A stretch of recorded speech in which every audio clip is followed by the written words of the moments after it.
Arab pumbada Muhammad sallallahu alaihi wasallam gi matangda wa ngangnarami Christian lining chatpa kangbu singna paw si tabada paw si achumbara khangdokna pa makhoi gi haibi inba mi ama tharami Muhammad sallallahu alaihi wasallam na mangonda Quran gi wahai khara thi tharaga tahalami Quran gi wahai sing atu tabada mahaki thamoi pet tharaklami amasung mamitagi perang thoraklami mahakna mikup ama theng thadana khudakta islam da changlami Muhammad sallallahu alaihi wasallam na haiba wa khuding makta yarami aduga musalman ama oina mahak mayumda hankirami lambida Abu Jahal amasung Quraysh ki miyoi kharaga thengnarami ubaga sauna hari Allah nangbu mang takhan bo oirasano nakoibu purup nadi nangbu achumba khangdok namba tharakmani adu nangi phibamdi asigumba maning yaudaba bodanagum mani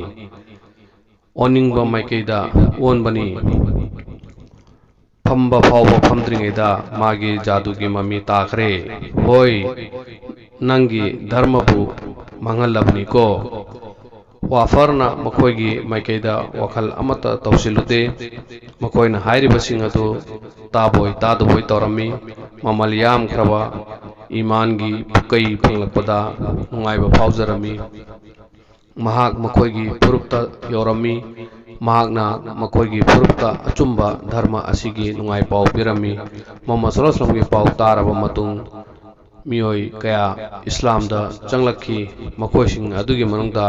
samati gi machanupa suwed chu amani mahak asi Madina gi misingna yamna nolukpa amasung nungsijaba miyoi amani sairi sareng thiba da maming chatpa mi amasuni thauna leibadasu maming chatpa mi amani khandan lomda yengbadasu awangba thaki khandan amadagini maramaduna purupki misingna mahakpu kamil kari amata wataba haina khangnarami mahak hastobagi wakhalda makkada laklami Allah gi rasulna pawasi badagi magi manakta unanaba laklami mahaki mamangda Islam gi wafamjing thamlami aduga Allah khaktabu laknaba hairami suwedna hairi aina khanbada aigi wakhalda leramliba asimak nangi wakhalda su leramle Muhammad sallallahu alaihi wasallam hairi nangi wakhalda leiribado karino suwedna khumlai Hakim Luqman ki hikmate Muhammad sallallahu alaihi wasallam hairi hikmat haibadi karino aingonda sandokna mukta hairo suwedna kanglamba hikmat kudingmak Muhammad sallallahu alaihi wasallam da tahalami Muhammad sallallahu alaihi wasallam na munna tarami masi kharadi phaine aingonda Quran lay masi Allah gi aroiba larikni mangalam sung lamjingi larikni Muhammad sallallahu alaihi wasallam Quran tahalami aduga anoba dharma asida kaushilami suwed ki thamoida apen ba phawrami hari masidi yamna henna phai asum tawduna suwed madinada halaklami mahakna tarakpa kudingmak mana mahaki thamoida chekshinna thamjarami tarakhiba wahising aduda hanna khantharami kona mabu hatkhi matam aduda mahak musalman oina siki matam aduda madinada yahudi yamna lerami makhoi asi amaga puna chainhanba khananbada yamna losing lerami makhoi gi phattaba tawin sing asina maram oiraga awes amasung khajar makhoi ani asi amaga yegnaba oirakhi makhoi ani akanba lal thengnarami alpam asida sweater jilau leikhide Madina dagi laglaga Islam da changlakhiba singi manungda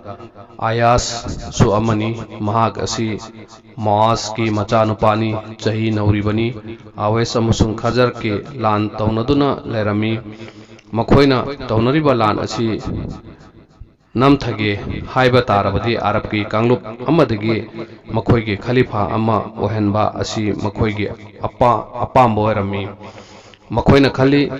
masina makoigi tongan ba kanglup amaga yengthinariba asi laksin mangamgani Kurespo Khalifa semnabagi matangda awes ki mioi khara laglami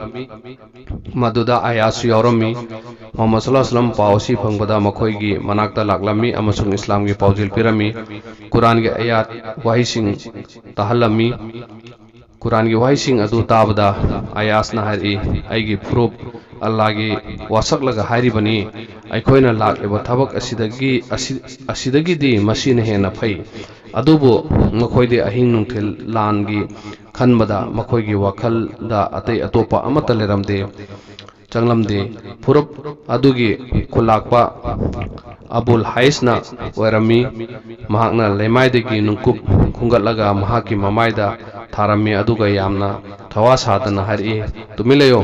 Aikona Laglibasi Masiginate Adubo Ayas Rajullahu Matam Asimaktada Islam da Changaklami Matam Kharagi Matungda Awes Amusung Khazar Kanglup Ani Asigi Marakta Kanbalan Thingnarami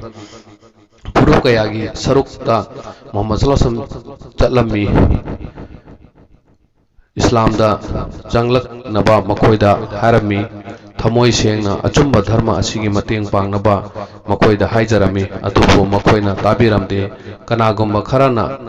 khalami Muhammad sallallahu alaihi wasallam gi wabu yaragadi makoigi fajaraba shahar makada leibasingna kari khankini aduga makoina mafam asida lakpa matamda karigumba khudongthiba thoglakpa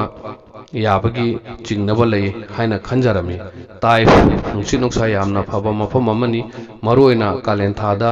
lakpada mafam adugi yumlei kerida nungai yafabagi mong oi sakifna jingnabadi makna karigumba Muhammad sallallahu alaihi wasallam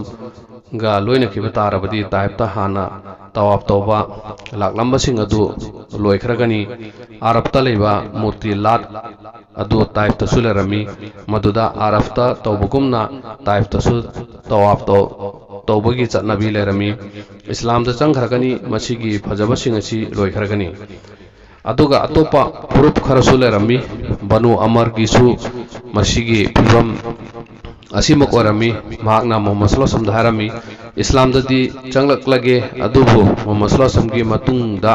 kulakpa ai oige Muhammad sallallahu alaihi wasallam hari kulakpa kanan oigani natraga oiroi haibasidi Allah gi kuttalei Allah na apamba aduda pi wafam asi tabda makok harami aduga hari nahaki damakta dinga kakhanba phawang pami adubo phangpham thokpa pham adu phangloidaba oiragadi chatkhro nangi damakta aigi di mafam leite Kaab Banu Hanif Banu Majar makoi sing asi Arab ki maming chatpa phurup singni masita natana mak atei phurup kaya moromsu leramgani makoi sing asina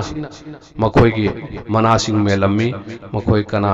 amatana Muhammad sallallahu alaihi wasallam mateng panglamde makoi na hai mi amagi masak asi yum adugi mi singna hena khangani karigumba mi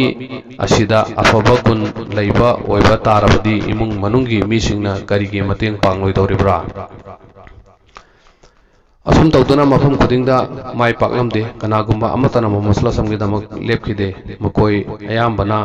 lamchat naidaba thawang kaya tawki yaba sungam ngamloi haiduna muktuna leiki aduga purup kharana miyoibagi nungsi haiba utuna Muhammad sallallahu alaihi wasallam gi waisim ko taba lakpa matamda Abu Jahal hekta yausilei aduga Muhammad sallallahu alaihi wasallam gi mayokta hekta mahakna pamlibadi nakhoina lat amasung ujabu thadolaga magi na teijadaba kanadaba asigi matungin lo haibaduni aduna haribasini magi haribasing asida sukya yarunu masigi si namthagni Abu Lahab ki wahising asi taraba matungda makoi gi khongpham handokhi